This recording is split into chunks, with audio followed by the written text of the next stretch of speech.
Okay, tingnan natin. Yun, no? So 10K for 2 years. So yun yung tinakbo niya.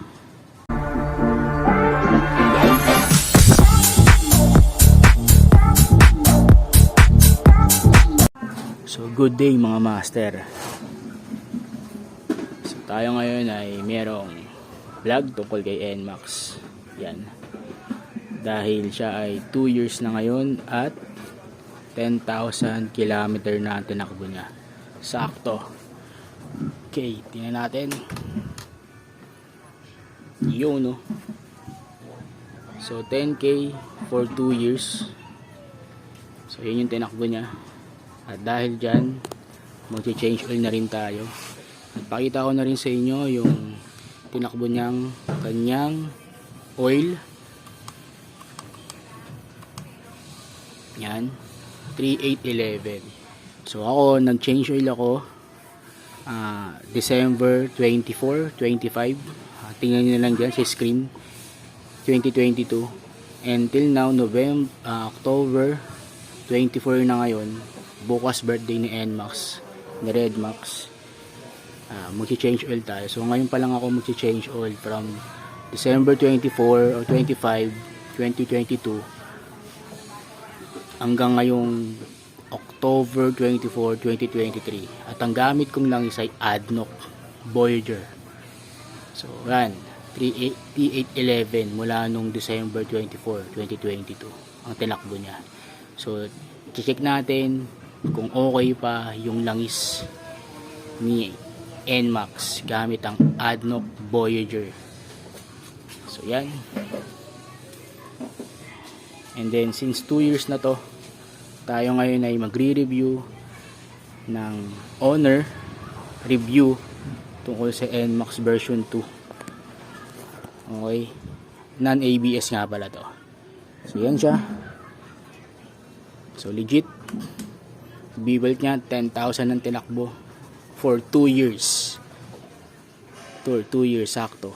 Birthday niya kasi bukas 25. So check natin yung langis kung okay pa siya. So yun nga, check natin yung langis ni NMAX using the ADNOC Voyager na langis. So yan, so naliwagan ko na to.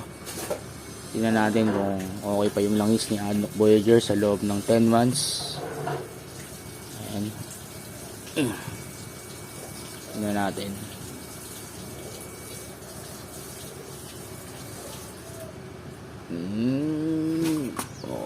Okay.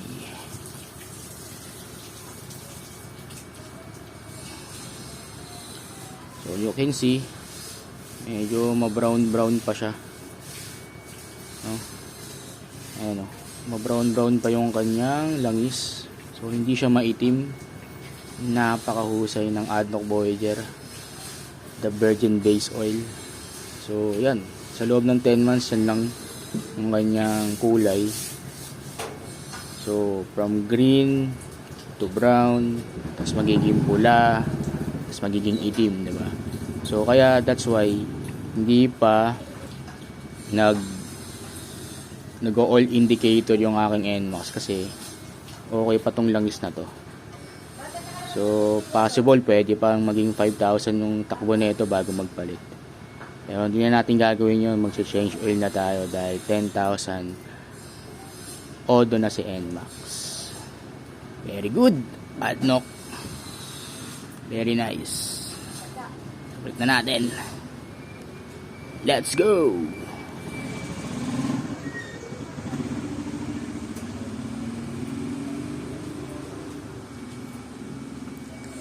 Yes, 10K odo, NMAX version 2, non-ABS, 2022 model, fully fade.